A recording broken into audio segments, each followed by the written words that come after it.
Hey everybody, welcome to getting started with Kubernetes and Rancher. We have people joining the line, so just going to wait a moment as we get the rest here. Just want to let everybody know that this is being recorded, and you will get a copy of the recording of this session and the slides we go through and the Q&A as well after. So we have about 90 minutes together, so let's go ahead and jump on in.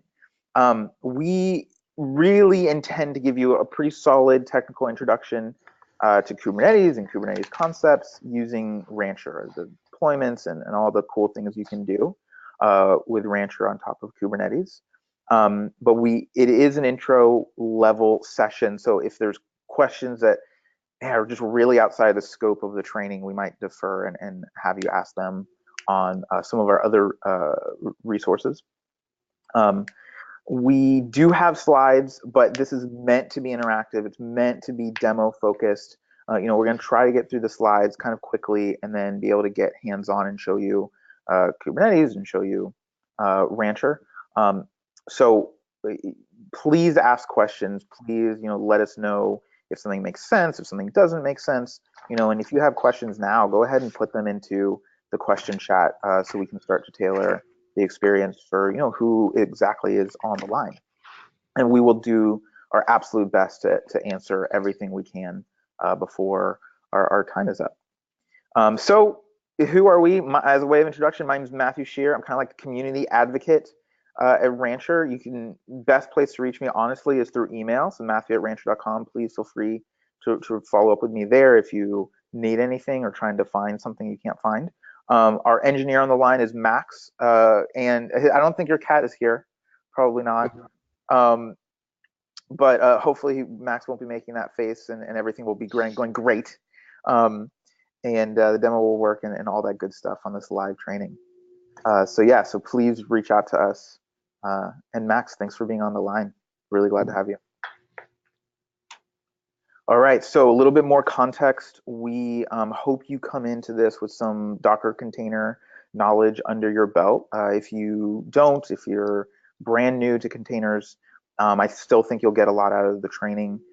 This material around Kubernetes and Rancher is super relevant, and it's all built on containers anyway. So you'll learn a lot no matter what. But if you don't know anything about Docker, check out Docker. Our blog has a lot about containers as well, so there's a lot of resources out there for you.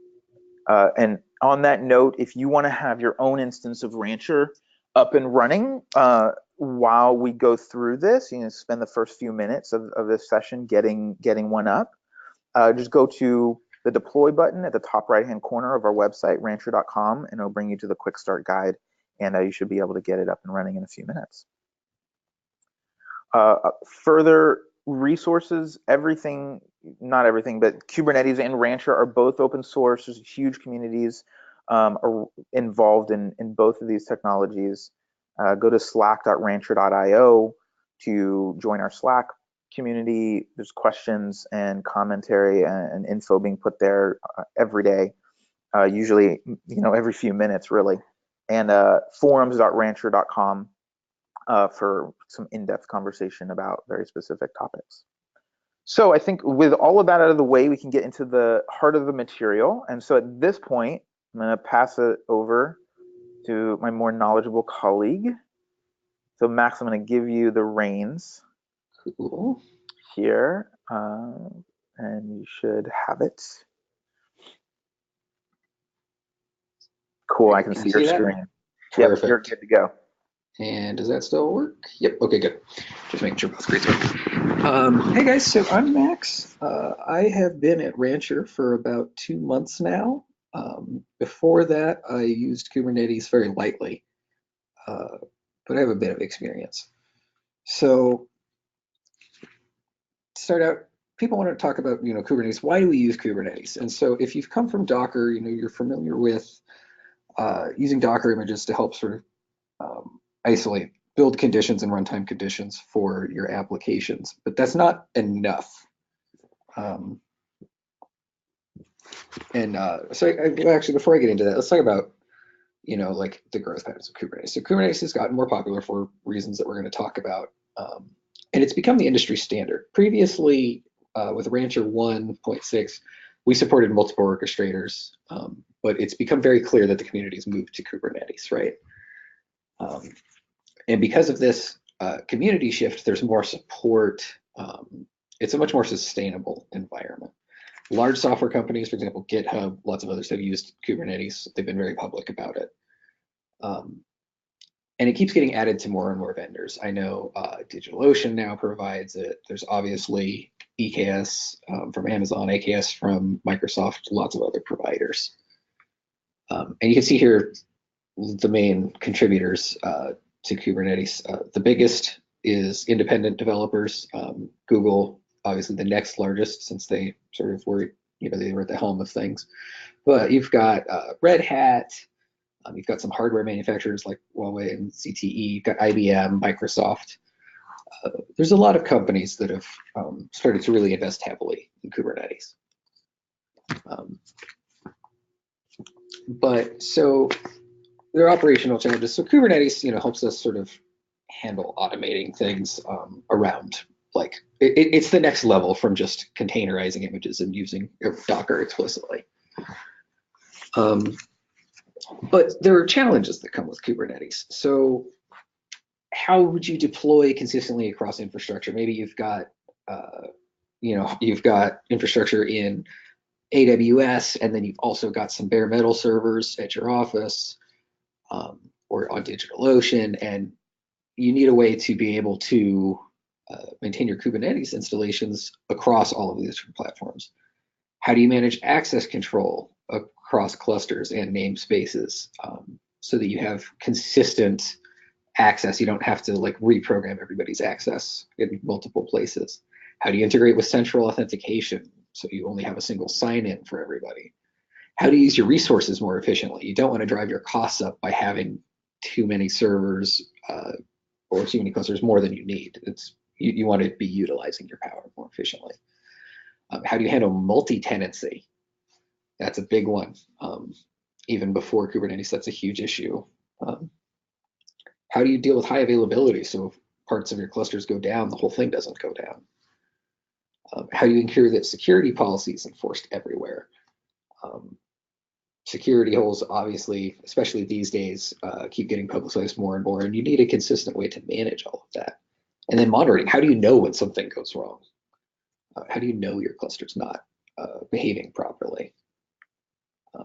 And there's one other big challenge that comes with Kubernetes, and that's the fact that it's moving really rapidly. I remember with Node.js a few years ago, there was a version that was 2 years old that was still not released because they were worried about enterprise, and we don't want to move too fast for enterprise. And now here we are at Kubernetes, where that is very much not a problem. Over 50,000 commits within a year. It's one of the biggest GitHub projects out there in terms of like the number of people who participate. It's the biggest number of pull requests and issue comments. And there's no LTS versions. They do 4 times a year, they do a new minor, in quotes, release where new features come out, stuff like that. And you can see here sort of the history of that. Let's see. Also, Kubernetes is complicated. To sort of riff on Spider-Man a little bit, with great power comes great complexity. It's really powerful. You can do a ton of stuff with it, but that makes learning how to use it difficult. The learning curve goes up as the amount of power, as the hill gets higher. And your previous knowledge of Docker is important, but it's not going to be sufficient to really just dive headlong into Kubernetes. And so we come to Rancher. The whole point here is to make Kubernetes easier to use. We handle all your infrastructure management for multiple clusters on multiple clouds. We handle keeping your Kubernetes up to date automatically. We can handle like partitioning workloads. We can handle all your role-based access control and policies. We can handle project management, which is the Rancher specific thing we'll get into a little later. And we provide 24 24/7 enterprise grade support. So if something's going wrong, it doesn't matter what time it is, you can get a hold of somebody and keep moving. So going sort of into the structure a little bit here, we can run from the base level. You can have EC2 servers, Azure servers. You can be running on bare metal, on vSphere. We also can operate with sort of hosted Kubernetes installations from providers like EKS or GKE, AKS, stuff like that, rather than just our own Kubernetes install on their infrastructure. Let's see. We handle managing, like I said, your RBAC, everything like that. We tie into the existing Kubernetes or our own really well, so that it's a very, no matter what you could have one cluster in EKS, you could have one running on bare metal. It'll all be a cohesive usage experiment for you with your logging. It all comes through a single user interface. You have a giant shared app catalog. All of that is bundled together in a very cohesive way. So here's how, really roughly, here's how Rancher is built, just to show you. So we've got our API server, and that's sort of the core of how Rancher works, right? That's what everything interacts with your UI, the CLI, everything. What you can see here, we've got a cluster, for example, that's been provisioned with RKE, which is our means of installing Kubernetes for you. And then here we've got another cluster running on, GKE and Google Cloud. And they're each run through a shared cluster controller tied together. Here, auth comes through one place, so everything sort of gets consolidated in this Rancher area, no matter how many clusters you have of how many different configurations. So to start out here, to really get into the meat, we're going to talk about some basic Kubernetes concepts. We'll also talk, like I said, about projects later, but those are not part of vanilla Kubernetes. So here's the 5 things I want to cover first. And let's start with pods here. So pods are the smallest sort of atomic unit in Kubernetes. You can have multiple containers in the same pod, and they can talk to each other directly. They're in the same network. They have the same IP. They can share their file system. And they are not ever scheduled across multiple machines because they're so tightly knit together. And that sounds kind of crazy if you're coming from Docker land, you're used to your containers being completely separate. And for the most part, they generally will be. The standard model, or the most common use case, according to Kubernetes official documentation, is that a single container within a pod is how most people will use it. So you can think, to start out, you can think of a pod very much as a container. I know that can be a little confusing to be yeah, it's like a container, but it's not, but it is. Just think of it that way anyway. Think of it as a container that could be different, but most of the time won't be, just at least to start out with. So here, you could see, for example, we might have a single pod that has Nginx and Redis running. Generally, if you do have multiple things running, they'll be very tightly coupled together. You shouldn't have very disparate things. For example, you wouldn't want your database and your application running in a single pod usually.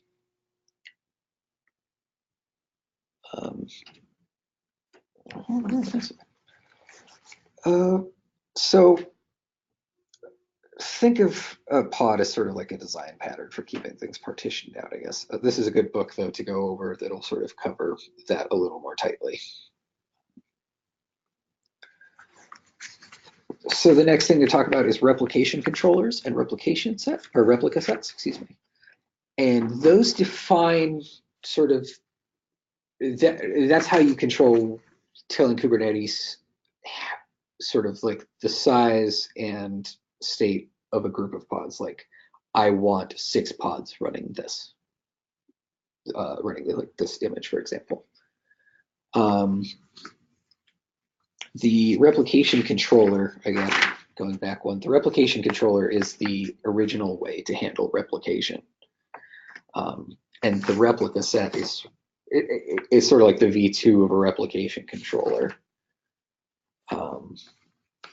A replica set has more powerful selectors. That's the main difference you'll have to worry about. Everything else is really subtle. It does lack rolling updates because they're meant to be used by deployments, which we'll cover in a moment. Like I said, it sort of sets the defined state of what you want. So for example, here you could say I have a data center. I've got 3 machines running. I want 12 pods of this, this Kubernetes engine, or excuse me, of this Redis and Nginx pod running. And then say one of them goes down. Now I've only got 8, right? But you've defined your replication controller, your replica set, as wanting 12. So Kubernetes is going to automatically scale that up to 6 on the other 2 machines, or 6 each rather, so that you still have 12. Of course, this does require you have the appropriate amount of resources available. If your machines can't run that many, they can't run that many. You can prioritize your workloads so it knows what to do in case of a shortage. So deployments, as I mentioned earlier, sort of. Yep. Hey, Matt, can I just stop you for a second? There's just a couple questions that I think might be good to get in there now. Shoot. So you Go can ahead. get some tailor some of your responses going forward. So Perfect. The first one is from Tony. This is kind of a Rancher question, but I think it might be good just to get out there now. He says, about the previous slide on clusters, how well can you isolate different clusters? For example, if you have different clients on 2 separate clusters connected to a single Rancher server. Oh, you absolutely can. And we'll get into that a little more later, but there are built-in ways to Kubernetes, as well as some stuff that we add in Rancher to help make that even easier, that we could talk about in a bit. You can absolutely isolate things. If you want the machine, like if you want one cluster completely isolated from another entirely, you can. If you want to isolate pods within a single cluster, you can. There are ways to strongly isolate all of that. Awesome. Cool, thank you. And there's one more that is from Leon's, who asks, is a pod like a service in a Rancher stack? Not if I'm assuming I'm understanding, like I'm coming at this from the perspective of a Kubernetes service. Not exactly, no. If you're talking about a service in the sense of like Rancher 1.6, that's not something I'm really familiar with. Yeah. I mean, he's basically following up with a similar question about is a Kubernetes cluster like a Rancher 1.6 environment? So yeah, unfortunately I've only been here for about 2 months. I've been completely neck deep in Kubernetes 2.0 or in Rancher 2.0 my whole time, so I'm not able to answer that. Somebody could probably help you out with that more on the Slack though.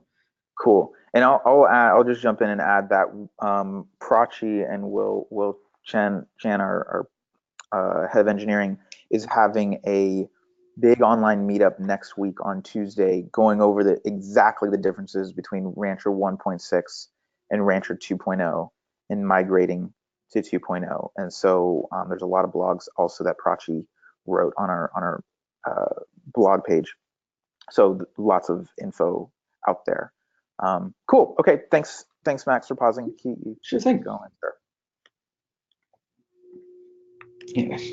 So deployments, like I mentioned, are replica sets are used by deployments. Deployments semantically are sort of the new thing to use instead of a replication controller. A replica set is more like tightly linked technically, but from a semantic point, deployment is what you're meant to use to handle replication. They use replica sets under the covers. You can directly instantiate a replica set and do that directly, but they're meant to be used as part of a deployment. They actually create and like update all your replica sets for you. They allow rolling updates and they allow easy scaling to happen. So for example, here, we've got a deployment running 4 instances of our pod, and now we want to update that to V2, right? So say V2 are these ones here that are around.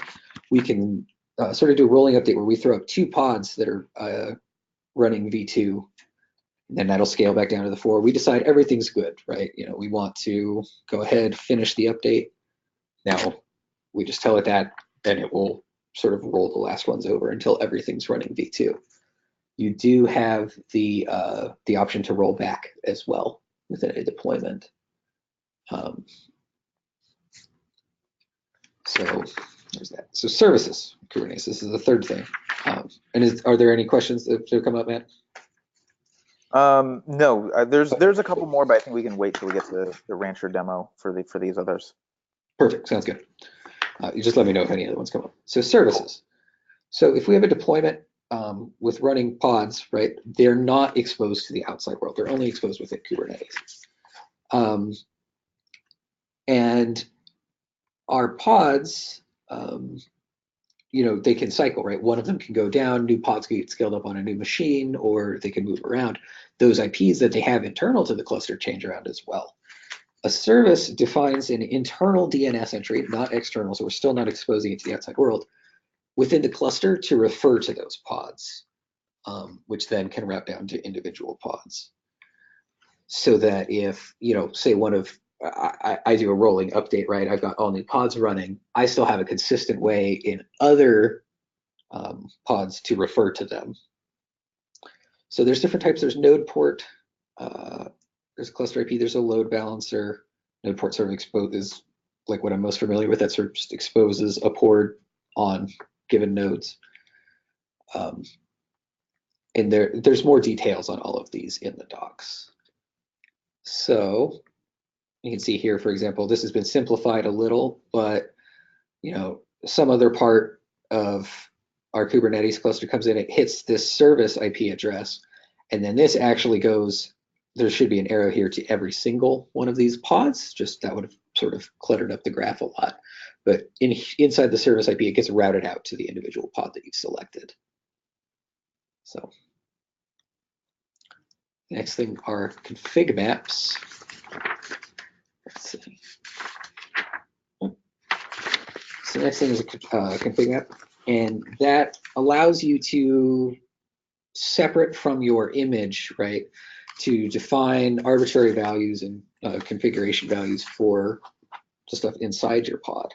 So you can use this to configure different versions, like maybe you have a QA instance and a production instance running of like the same image, but they have different configuration values. That way you don't have to bake them into your image. These are exposed within your pods, either as an environment variable or as local storage, so it can be a file, or it can come in as environment variables. And let's see, is there a picture here? So yeah, so here's an example. Like I said, here we've got a dev version, here there's a QA version, here's a production version. So they've got similar namespaces, similar names, different data loaded in though, right? Even though they're all running the same image. And config maps allow us to sort of partition that stuff out. That way we don't have to have 3 separate images, one for each type. Next is ingresses.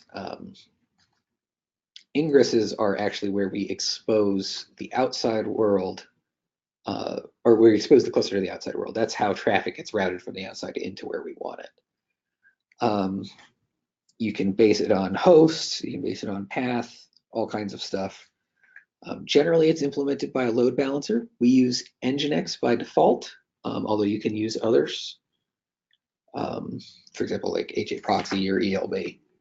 So here you can see, somebody's gone to mynginx app.cluster.com, and that hits the Nginx ingress, which then gets your service IP, goes to the appropriate spot. Whereas cluster.com/mynginx app might go here instead.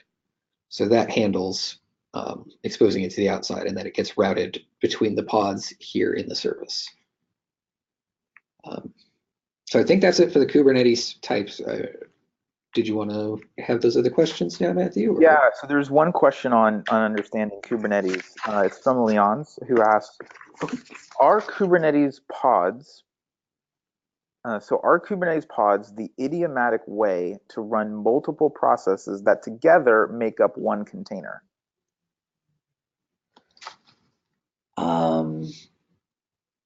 No, I sort of the inverse almost of that. You might have multiple processes in multiple containers that behave sort of like that are really meant to behave as a single container that might run in a single pod.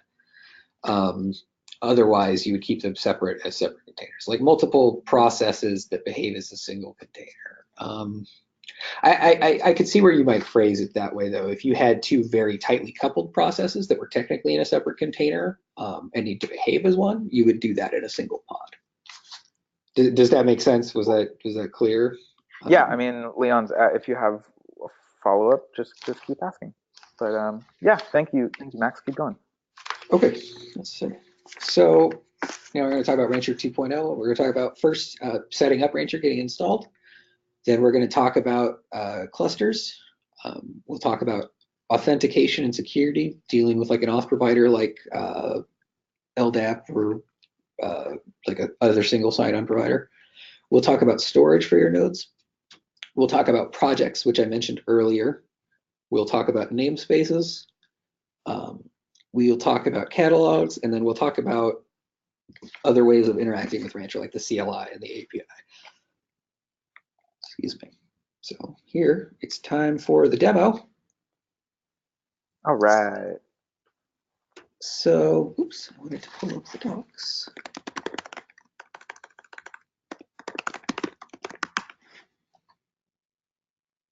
So to get started, we're going to install Rancher.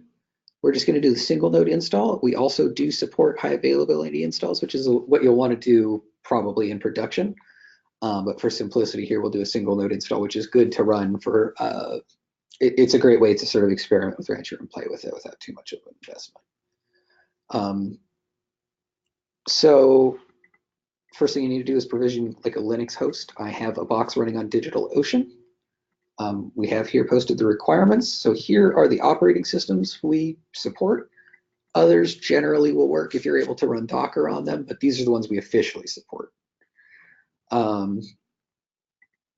Here's sort of what you need for hardware, depending on how many clusters you're planning on managing.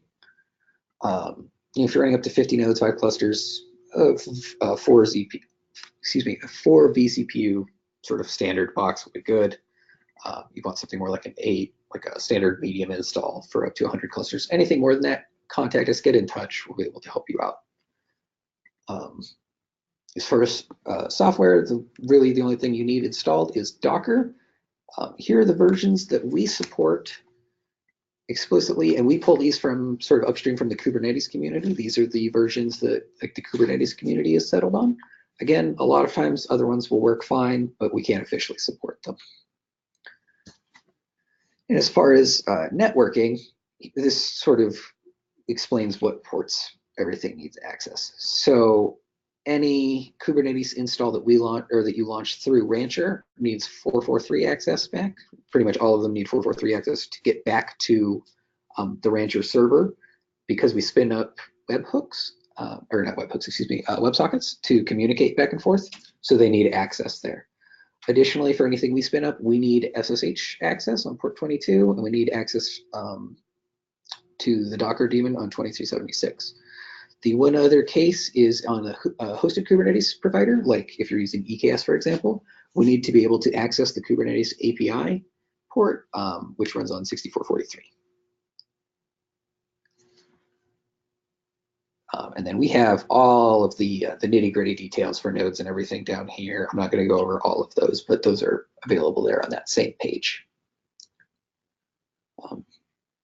So the next step is to choose your SSL option. We do support, for example, Let's Encrypt for automated SSL generation. You can bring your own recognized CA. You can bring your own self-signed CA. What I'm going to use here is just a default self-signed certificate generated by Rancher.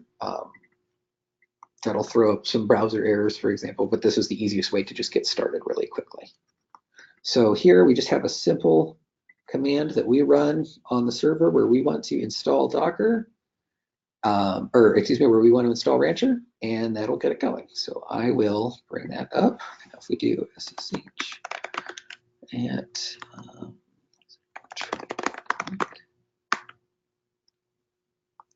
in the server. I'm going to run this Docker command here. You can see it's going to pull down all the images.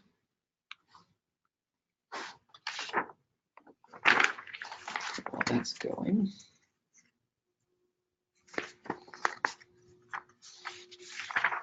there we go. And now Rancher is installed. So if we,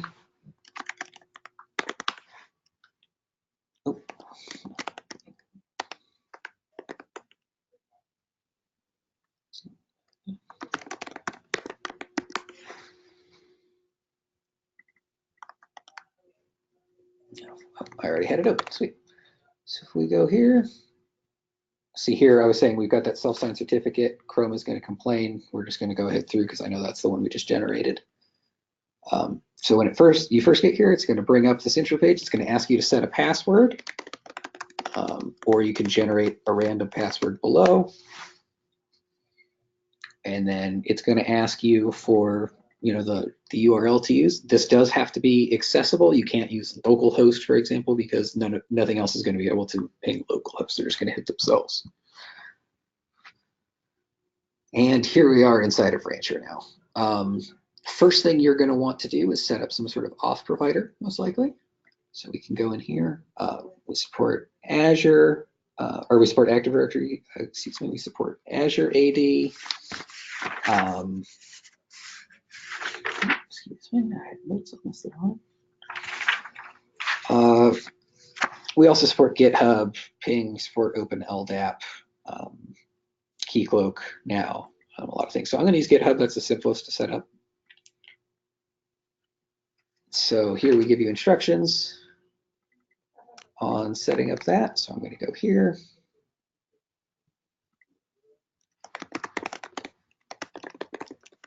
I'm going to create an application. I'm going to enter that URL they gave us for the authorization callback in the homepage URL. Register the application. We're going to get some tokens here that we post back to Rancher. Once you move off of these, they're gone. You don't get to copy these again. So that's just sort of an important note. I'm going to hit authentication. And now it's because I'm setting this up on my Rancher account, this user is going to become associated with my GitHub user. They're now the same user in the Rancher system. You see here, it pulled in my user image from GitHub. Here, I can add authorized users, organizations, teams. Like I could add Rancher to authorize the entire Rancher organization. I could add, this is Sebastian, I could add anybody from the org or anybody I have access to in GitHub at this point. We do provide, let's see, we do provide sort of like 3 ways of managing access. So there's any valid users. That's anybody who's got an account. You don't probably want to be choosing that. You can allow members of clusters, projects, and authorized users. So that's the most likely scenario. So any users that already exist in your Kubernetes clusters, as well as anybody you've explicitly allowed here. Or there's the option to just restrict it to people and orgs that you add here. This is sort of the most common. This is what I use for testing purposes. So we'll save that. So that's the setup process just to get started. So I'm going to move to an installation that I've already got running. I've already started to configure a bit to go over clusters. So here you can see I've got an existing cluster, right? But so let's add a cluster. There's a couple ways we can do this, right? So I'm going to first start with like infrastructure providers. Like, for example, we support provisioning clusters out on DigitalOcean. So let's call this MK provision just to keep track of it. You can add member roles here. There are cluster options. You can choose, for example, your Kubernetes version. We do support newer experimental versions. Let's see, you can choose your network provider. We support Flannel, Calico, Canal. Canal is generally regarded as sort of best of both worlds of the other two.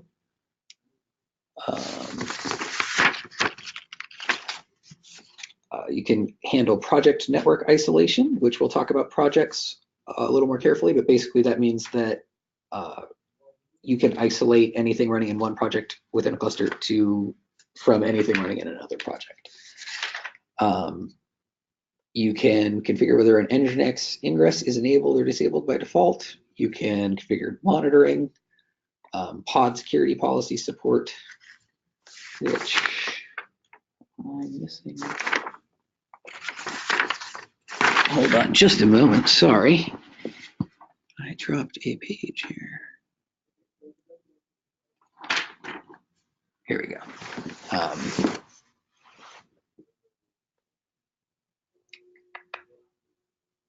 Oh, shoot.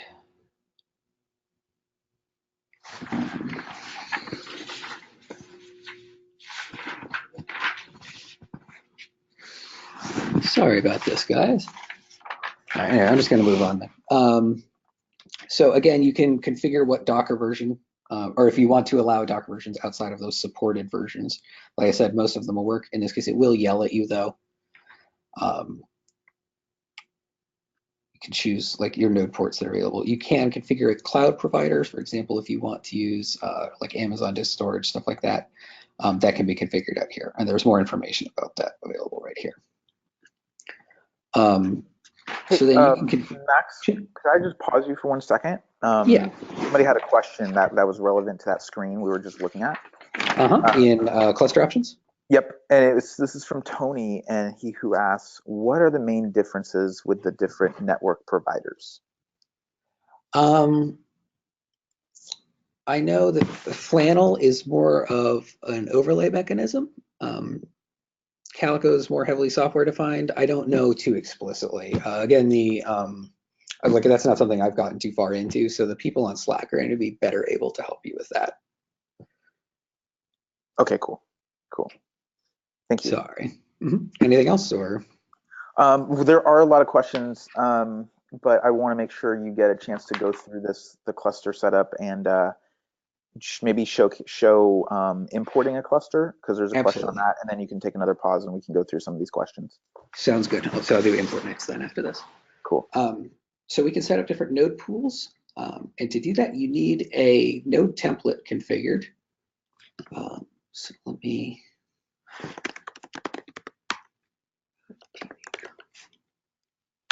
my tokens. So for example, since I'm on DigitalOcean, I'm going to use one I already have here, but I'm going to show you this screen.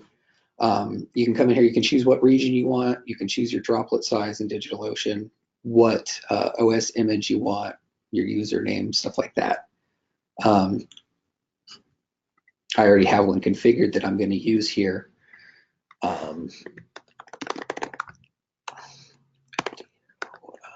And so what you can do is you can configure one right. You can configure different node pools to run etcd, your control plane, your worker. You can run them all on one, however you want. I'm going to run one for each.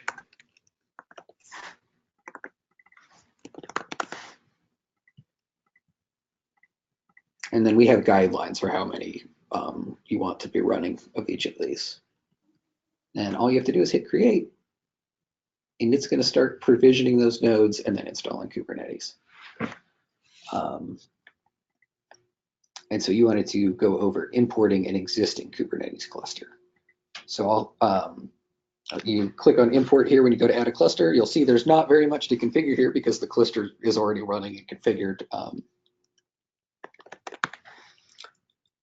But I'll hit this create, and then it will give me a series of commands I can run depending on what needs we have. I'm running with the self-signed certificate, so I'm going to grab this bottom command here, and then I'm going to go run that on my imported cluster.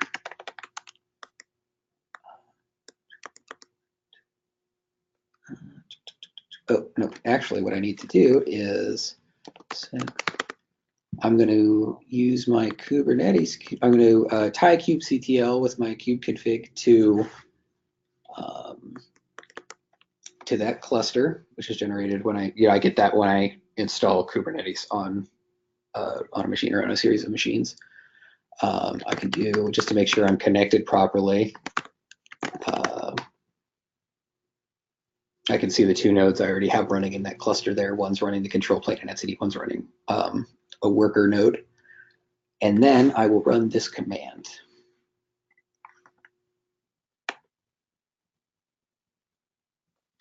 And you can see it's gone about and started to create these things. And here you can see the import, and now it's waiting for everything to go through, right?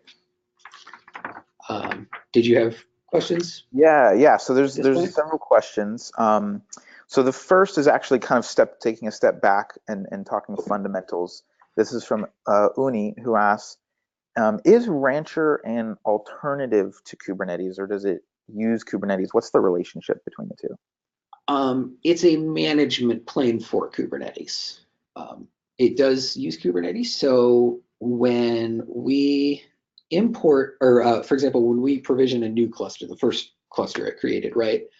It uses hypercube images, which is a Kubernetes implementation or a Kubernetes image that takes care of like all the different parts of Kubernetes. You can run etcd, you can run the Kubernetes API server, all of that runs through hypercube, it's called. And so we actually install Kubernetes explicitly on the cluster or on the machine, and then we manage it through the API. Cool. Yeah. So on the same note, Leon asks, can a Rancher Kubernetes cluster be used without Rancher? Yeah.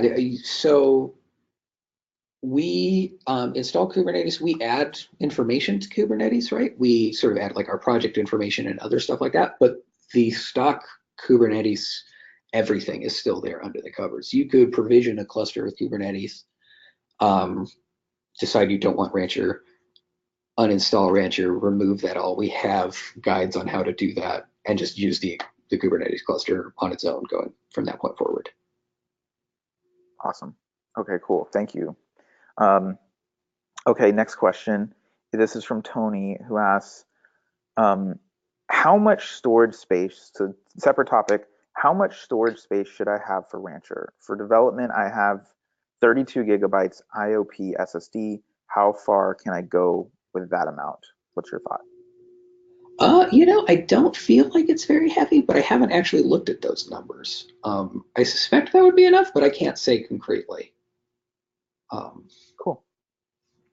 Okay, awesome. So yeah, you could ask on the Slack or in the forums, Tony, or maybe it'll be on the docs. Next few questions are actually around authentication.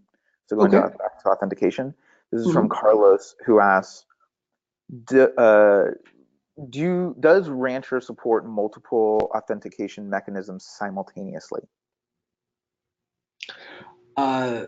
I don't believe we support multiple like external authentication, like for example, GitHub and Active Directory at the same time. We do support like one external provider like that, as well as just like the built-in username password authentication. Cool. Yeah, he has his example CICA Microsoft Active Directory. Yeah, not that I'm aware of. I could be mistaken, but I don't believe so. Okay, cool. Awesome. All right. Next question is also on authentication. This is from Nathan Weeks, who asks, can the first GitHub account be associated with a non-admin user? No, you need the person who is configuring the authentication needs to have administrative access.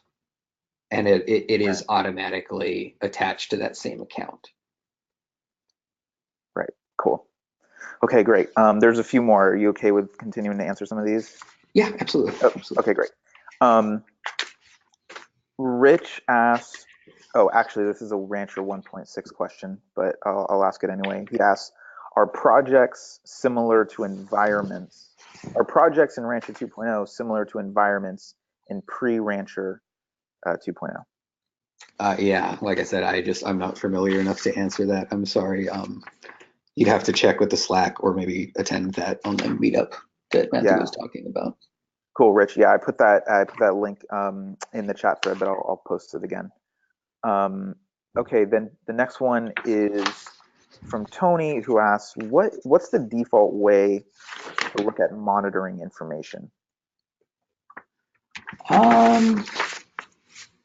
So there's the one I'm most familiar with is, let me see if I can hide that there. The one I'm most familiar with is you could set up sort of alerts and notifiers for when certain things go wrong. I know we do support lots of other mechanisms. I'm not too familiar with the monitoring systems, however. Beyond that, so again, I'll have to refer you to the Slack for that. Cool. Okay, the next one, there's still several more. The next one is from Tushar. Can we use any other proxy servers as ingress instead of Nginx, such as Traffic or Envoy? Yes, I don't know which ones we have built-in support for explicitly. I'm pretty sure we support ELB and HA proxy, but I don't think there's anything stopping you from using anything else you could use with just that exists for just vanilla Kubernetes. But I know others are explicitly supported. I'm just not sure which off the top of my head. Cool. Okay, couple more here. Is there any obvious reason I would not be able to use IBM Cloud Kubernetes Service as the infrastructure provider for Kubernetes? Not that I'm aware of, no.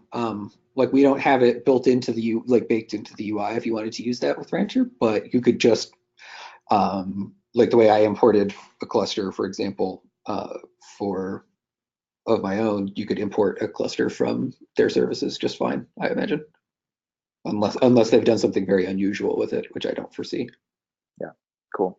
Okay, last one, and then we'll keep going. This is from Kevin. How do you view or allocate IP addresses to load balancers? How do you, like within an ingress for a pod, you mean? I'm not sure. That's all the. That's all we got. Okay, so Go, yeah.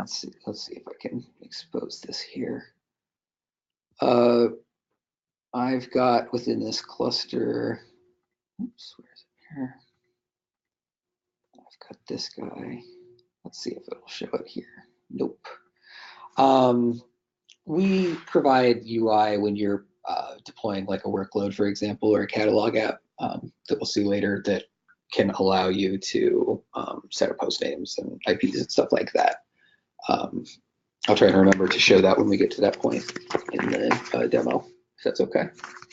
Yeah, cool. On that note, because Marcin asks, is there a way to add custom map catalogs, such as with my own Helm charts? So you can cover that when we get to Yeah, we'll go over that explicitly. Cool. Okay. So do we want to go over a custom cluster, Matthew, or should we move forward, do you think? It's up to you. I mean, maybe we can move forward because we've kind of spent a lot of time answering those questions. Yeah, there's some other stuff. Okay, so what comes after custom cluster? So I guess we'll go over cluster level features, right? So when you first, let me go back to the global page. So here I've got clusters. You can see I imported one finished, for example. I'm going to open this one I've already got configured. When you first open a cluster, you can see just sort of a basic health check, right? We allow you to run kubectl for this cluster right here in the UI. You can click that. It'll just kick you right in there. You can also get a kube config file to access that. That still goes through Rancher auth. But so you can pull that down, run kubectl on your local machine.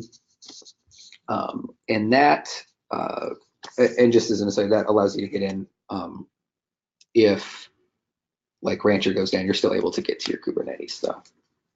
And you can still, like I said, you can also, when we were talking through the questions, you can access Rancher in case your auth provider goes down by using the local account passwords.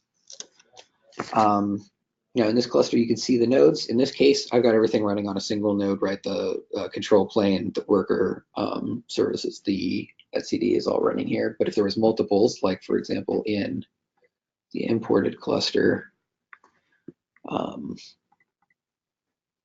you can see here I've got two nodes. This one's marked unschedulable because this is not running the worker service. It's running etcd in the control plane, whereas this one's running worker. So you could schedule pods on this node.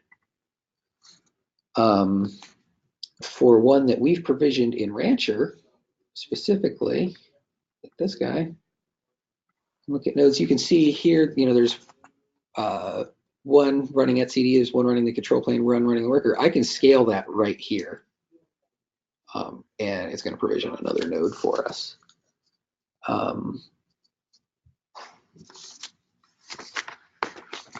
So you can't scale in the UI a cluster that we didn't provision, but you could still scale it. Like in import, I could add a cluster, right?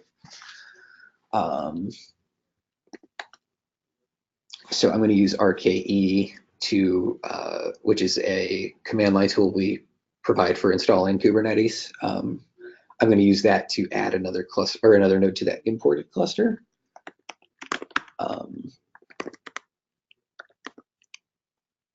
Oops, almost forgot.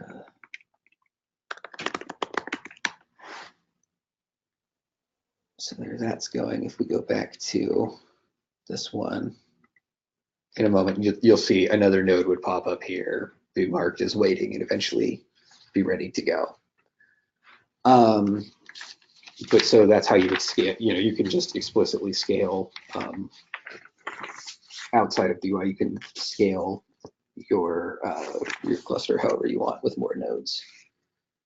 The next thing is storage, which we sort of support two types. Storage is pretty complicated in KS or in Kubernetes. So you can create a new persistent volume here, right? And call it whatever you want. We've got different volume plugins for those. Some of those are infrastructure specific. Obviously, you're not going to use an Amazon ABS disk on DigitalOcean or on an Azure setup. These plugins already exist in Kubernetes. These aren't specific to Rancher. We just make it easy to tie into them. It's much more complicated. For the most part, they really just work if you choose, provided you choose and make an appropriate selection.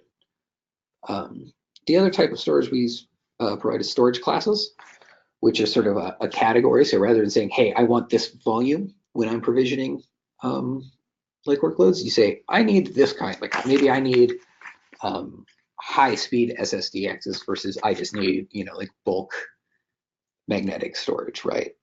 Rather than having to explicitly define, here is a magnetic volume, you can say, here's all this magnetic stuff available, magnetic space available. And that way, it's a little more dynamic and a little easier to use for people who are provisioning workloads. Again, this exists in Kubernetes without Rancher, but it's much more complicated to set up. This way, it's just handled with through like a nice, clean, easy UI. The next thing I want to talk about are projects and namespaces. Namespaces are built into Kubernetes, and they are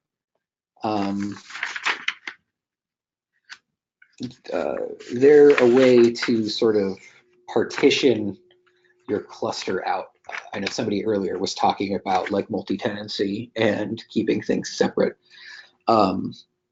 Projects are sort of a wrapper around namespaces.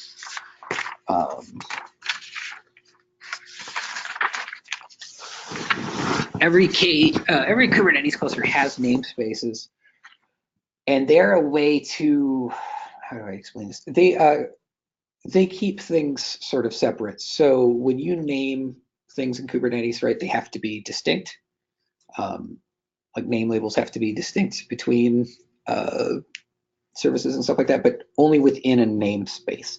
So you might use namespaces to split up. Here's the stuff that's for team A. Here's the stuff that's for team B, or for client A, client B, stuff like that. In Rancher, we introduced the concept of projects, which are a way to group namespaces. So maybe you have different namespaces set up for like different teams, and then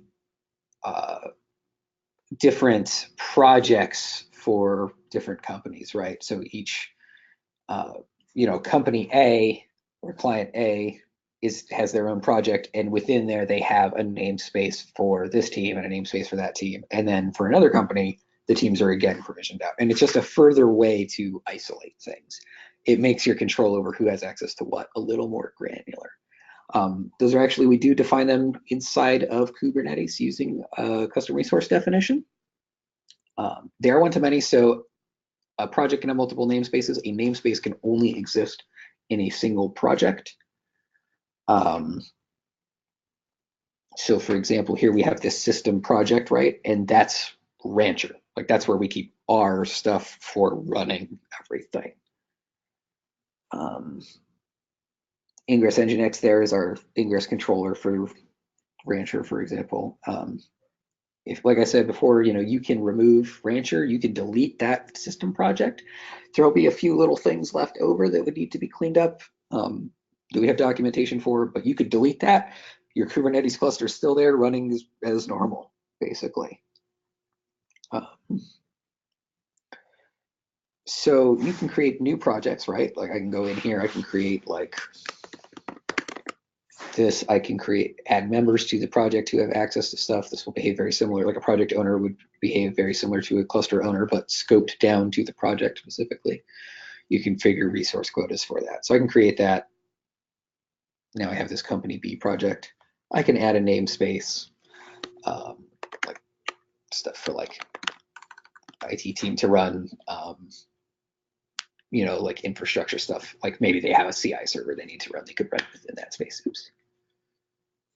And then, did not like that, but so we'll run that at default, for example. Add that. I think we just found a bug, Matthew. Yep. Very good. All right, I'll make note of that. So you can set pod security policies for your project. Pod security policies are a Kubernetes thing. I'll just make a new one called Company B, just to be able to mess with that. No. But those pod security policies basically allow you to prevent like root escalation on your cluster. So now that we have this guy, right, we can add a new namespace to that, like IT team. Doesn't like that. So now we've added a namespace as well to that project. So having this combination of projects and namespaces allows really fine-grained control over who has access to what. So for multi-tenancy, this really sort of, it's very empowering for a situation like multi-tenancy where you really want to have tight access over who can do what. So if we are in, we're in that imported cluster. So here I could do like kubectl namespaces get, and I could see,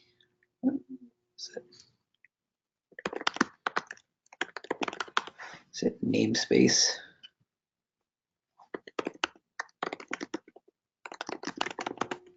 Yes. I'm blanking on the command right now.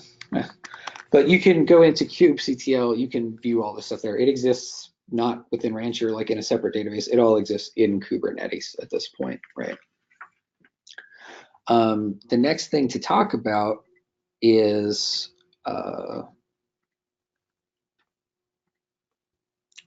catalog apps, for example, right? So I know somebody was asking, right, about custom catalogs, correct? Yes. Yeah, they were asking, can you use them, and how do I deploy my own Helm charts? Yeah, we have a UI for that. Where was it? Oh shoot, I don't remember off the top of my head. Yeah, so there's a UI. Literally, it takes a Git repo or like a Helm chart server URL, right? You enter that. All of the all of the charts you have in your catalog will just show up here with everything else. Is that, do you remember, is that in settings or in preferences, or I can demo that? Do you remember the exact location of that page? I've done this like a bunch of times and I'm drawing a blank right now.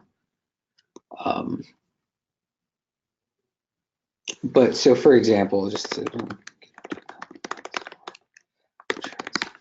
I have a fork here, right, of the Rancher catalog or Helm charts.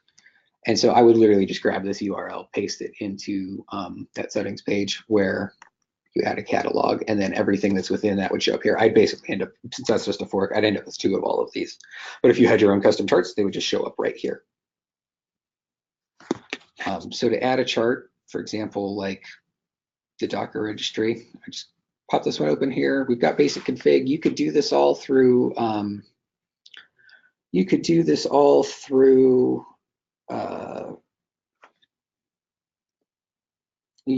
like the command line, or you could edit this YAML file to configure all of this, but we provide a nice sort of fill in the blanks UI for that as well. You can change the service type, stuff like that. And then all you do, or you could even, you could configure this locally. You could upload a file to have it load this config in. So if you found a good config you liked online, you would be able to upload it right here. I can launch this. Here we have this going. It's now, you can see it's marked as deploying.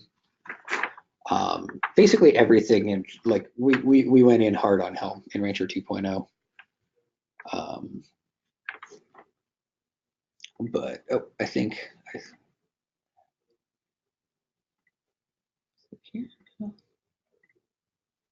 yeah, I don't know where that UI went. I can't remember off the top of my head. But so now go back to our default project here. I've got this running now on this port. Let's see. Are there any questions at this point, Matthew? There are several questions kind of on a variety of different topics. Okay. Do we want to keep moving first, or? Yeah, if you want to show, there's a question on CI/CD. So if you want to talk about that a little bit, maybe you just keep going, and then we'll wrap up, and we'll just focus on questions when you've shown everything you wanted to. Okay, sounds good. So I guess the last thing I wanted to show, right, is that in addition to like this UI, we have a full-fledged API available, as well as a CLI that's available. And so you can actually access the API right through just the web. You can go to here, your root URL /v3, and that'll bring it up. So I could go here. It's all linked. I could click on clusters to see my clusters, right? I could try, creating through here. It brings this up so I can explore everything. It will show you with what you input, like a curl command to run stuff through the API, or you could even just do it right here in the API. You could configure this, hit the button, it'll do whatever you want right there. It's a really nice, fully featured API Explorer. We don't want you to be bound explicitly to only what the UI supports. We want to have access to everything for you. We also support, we have a good CLI. So if I go to, like, here's this cluster we provisioned, right? Oops. Here, cluster, I can grab this kubeconfig file. And I can go in here, PV paste.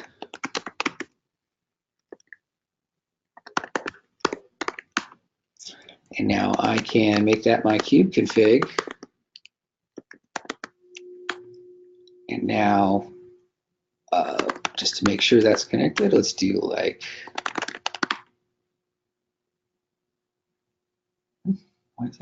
there we go. There's we can see all the nodes. So we've downloaded that kubeconfig for that cluster, and we've pulled it down locally.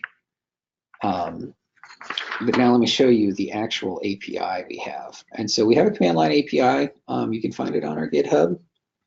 To access that, though, you do need an API key available.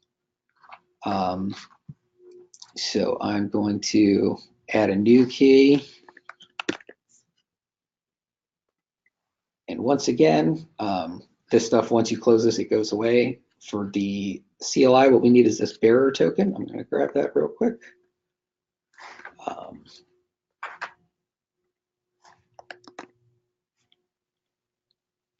Rancher login-t, my token, and then it takes just the URL to our server. I'm going to accept that host name, mark it yes, and now when you log in, it's going to ask you, you know, like, hey, what project do you want to use by default? I'm going to grab this one, which is number 4. That's the cluster we provisioned, the default project there. Now I'm in. I can do Rancher nodes ls to see what nodes are in there. I think that's we used the, let's see, Rancher apps. That's on a different cluster, but you can do everything pretty much, or most of what you can do in the UI or over the API. We have the CLI available for, which is really nice for like scripting, for example. And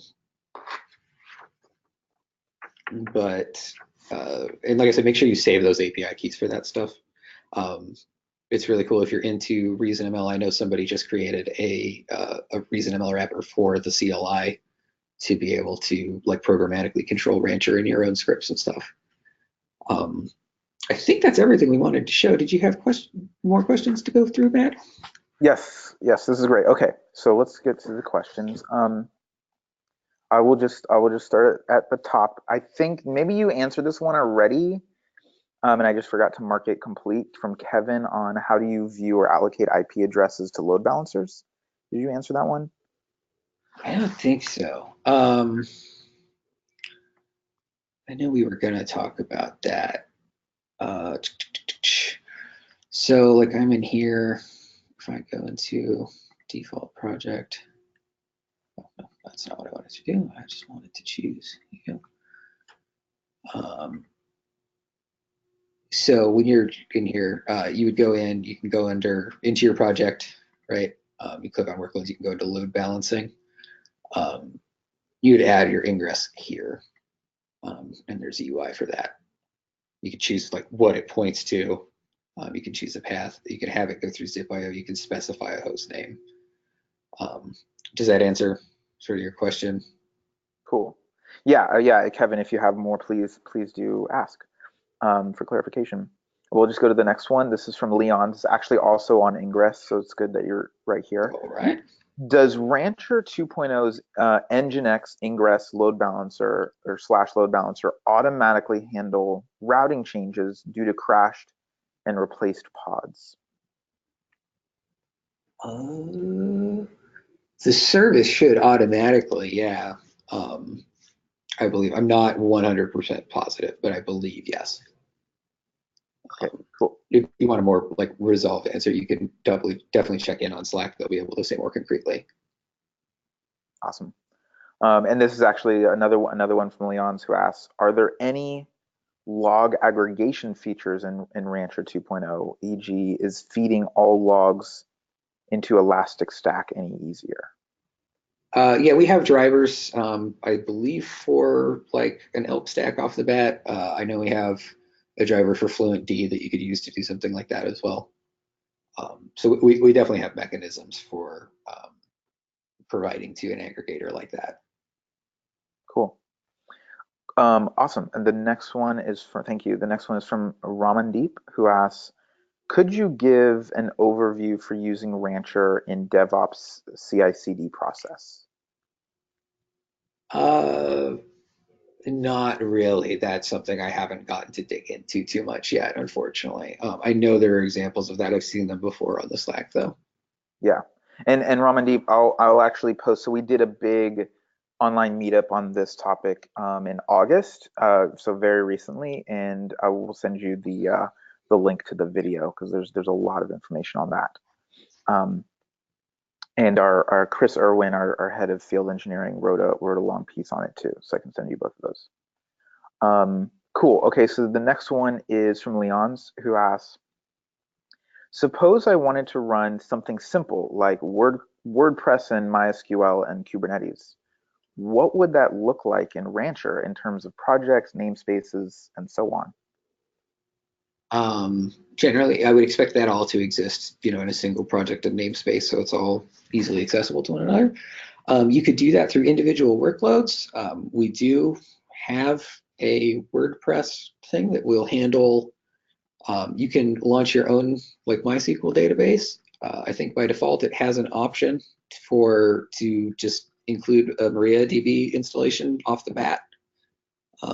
Yep, you can have it just include that because that will install your database as well as WordPress. Um, like this one has like load balancing and everything built in. Even I know people were asking about that. The WordPress app like has that all off the bat, so you don't have to go separately for that. But you would in terms of like namespaces and projects, you would want to in any situation I can imagine you would want those to all be within a single project namespace. Cool. Okay, great. The next one is from Marcin. Actually, going back to that question he had asked about adding catalogs, he said he found the UI in global. In Um, global. Global, yeah. So if you want to check there, maybe you will see it. It said, Catalogs. Yep, very good. There it is. Thank you. boom. So to add that simply, I would go to there, right? I grab that URL. Here you can choose other catalogs we sort of include by default that are disabled but accessible. I would simply hit add catalog. I might call this like MaxK charts. Here it is. I could choose a different branch if I wanted. It's a Helm setup. That's the only thing we have. Hit create. There it is, added. And it's been refreshed. So now if we go to a cluster, bear with me here. Go into our project. We want to add another catalog app. You can see, like I said, they're all duplicate because that's just a fork of the other. It's a fork of that other catalog. But if I had other stuff in here, it would just show up alongside everything else. We aggregate all of the added catalogs right here. Awesome. Okay, cool. Let's see. Next one is from Leon's asks, it's an interesting question. How well does the Rancher 2.0 web UI scale? Is it responsive if I have 1,000+ projects on the screen at the same time, or 1,000 nodes, 1,000 apps, so on? I haven't tried myself. I don't know. I know they've been focusing on that a lot lately. I don't know like the scope of that though. I can't answer directly. I know there's some people in the Slack have run some very large clusters though, so they'd be able to answer that a little better than I am. Cool. Awesome. And Leon's, I will add that we're trying to get a high availability training going in the next couple months. So stay tuned for that. And it'll probably more directly focus on questions of high availability in production and different setups. Okay, cool. Next question. Can you show us, this is from Corey, can you show us how to add our own apps instead of from the catalog? So I think you might have covered that, but if you want to restate it. Yeah, I mean, so you would go into your thing, cluster here, you'd go ahead and go to workloads. You can, if you have it defined as the YAML here, you can just import it. Otherwise, you'd come in here, give it a Docker image. You do all your port mapping, everything. You've got config for all of that right here, and then you would just hit launch. All of that will clearly, like all of your settings for all this will clearly vary depending on what you're running, but it's right here under the workloads tab. You can even handle your scaling and everything right there. Cool. Okay, sweet. Next question. Does Rancher have any opinions on service meshes like Istio or Console? Not that I'm aware of, but I can't answer that concretely. Yeah. And Yeah, I'll just have to refer you to Slack on that. Sorry. yeah, no worries. And Leon, we just did a article on deploying Istio with Rancher. And I think it was from the end of maybe the beginning of September we posted that. So I'll try to get that to you as well. Um, this is one from, so we're right near the end of our queue of questions, but Kevin just posted one, which is kind of a lengthy question. So I'm going to read it. We might have to reread it again. But here it goes. It says, so it is a clarification from his question, original question about how do you view or allocate IP addresses to load balancers, right? Mhm.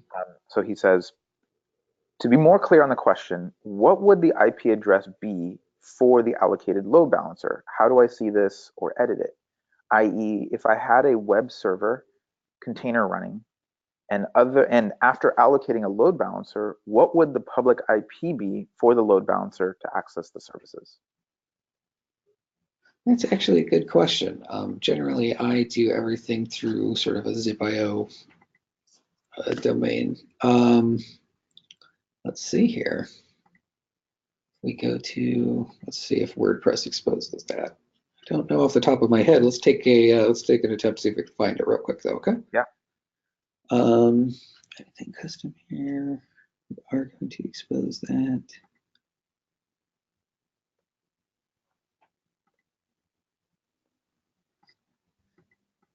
Oh, yep, right here. If you go into that app, it'll expose the endpoints right there.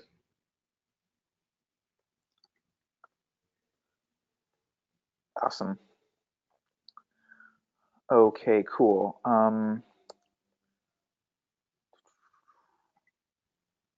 Great. So there's just a couple more questions just coming in. Sure. Trying to get a handle on these.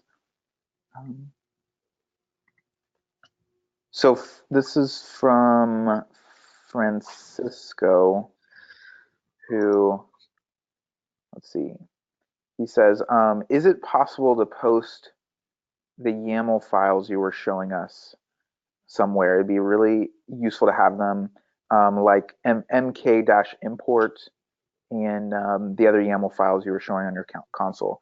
Do you have those, Max? Maybe you can Yeah, send I them. can pull them up real quick. They are like all those, clearly they're bound to specific IPs that are going to go down after the demo. Sure. But let's see.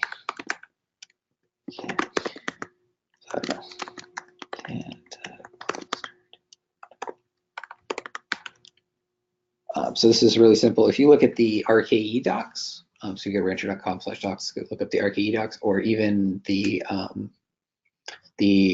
think there's even nicer ones under the HA install docs for Rancher. They have examples of all of these YAML files as well, because there's a lot more detail you can go into there about like SSH keys per stuff. You can configure internal addresses. You can configure all kinds of stuff about each individual node or the cluster in general. It is important to note that these YAML files are considered per cluster,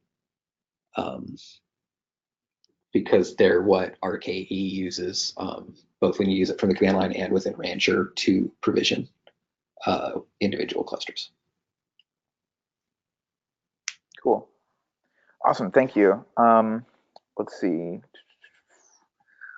A couple more coming in here. Vladislav asks, can Rancher 2.0 deploy persistent storage like Ceph, or still do I need to build it on my own? I believe so. Let's see what our options are here. So I mean, you can create persistent volumes. Let's see what drivers we have. Yep, we've got Ceph built in. And that, like I said earlier, this stuff is all built right into Kubernetes. We just sort of provide an easy way to configure that. Cool. Awesome. Thank you. Now the next question from Vlad, can I use kubectl CLI only for managing Rancher cluster? Nope, kubectl is that's the CLI tool for Kubernetes in general for managing clusters. Where you get your kubeconfig from that you use for that is different. And so you can pass your kubeconfig file name in as a command line argument. I was using this command set kubectl, right? Which if I do, or set kubeconfig, literally just exports an environment variable with that file's path.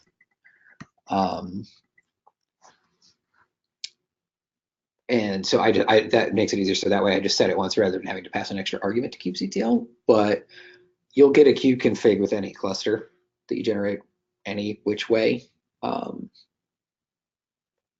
And then all you do is use kubectl, that'll tie to that cluster. That's independent of Rancher. We just provide an easy way of grabbing that kubeconfig file from the UI. Awesome. Cool. Our next one, this is from Marcin. Can I provision a Rancher-based cluster from the command line, especially using some YAML configuration files, for example? Absolutely. That cluster I imported is actually, I provisioned that with using RKE, the command line. So before we started the demo, I literally ran like RKE up config, what was it, cluster to import YAML, and that provisioned that cluster. It's not tied into the Rancher server yet. I do believe we have ways of doing that from the actual Rancher CLI itself. I haven't used them personally, but I know there's ways to either provision it from inside the Rancher CLI, or you can at least import it from the Rancher CLI. Okay, awesome. Cool. That was the last. Let's see. I believe. Yeah, I think that was the last question that anybody has asked. I hope we got to all of them. Is there anything else you wanted to show, Max? We have a couple minutes. Otherwise. I think so. Yeah. Okay, cool. Well, great. Thank you. Thanks, everybody. I'm Max. I'm gonna take the reins again just to show the last couple slides to close us out here. Yeah, so again, we've referenced this resource of our Slack channel, and a lot of our users are on there. Also, our engineers are on there. Super Seb and others get on there to answer questions to the best of our ability. So slack.rancher.io, please utilize that resource. We will, like I said, be sending out this recording hopefully by the end of day today, and it'll show the slides as well. Next week we have our online meetup, our October online meetup on migrating from Rancher 1.6 to Rancher 2.0. We'll talk a lot about cattle and Kubernetes and transforming Docker Compose files and just the different elements and concepts from these different orchestrators and platforms. So please join us for that. Even if you didn't use Rancher 1.6, I'm sure you'll still get a lot out of it because we'll go in depth in how Rancher 2.0 works. Otherwise, that's all we got. Thanks everybody for being here. Max, you did an awesome job. Thank you so much for your time and your prep work. Thank you. Yeah, cool. All right, everybody, have a great week. Talk to y'all soon.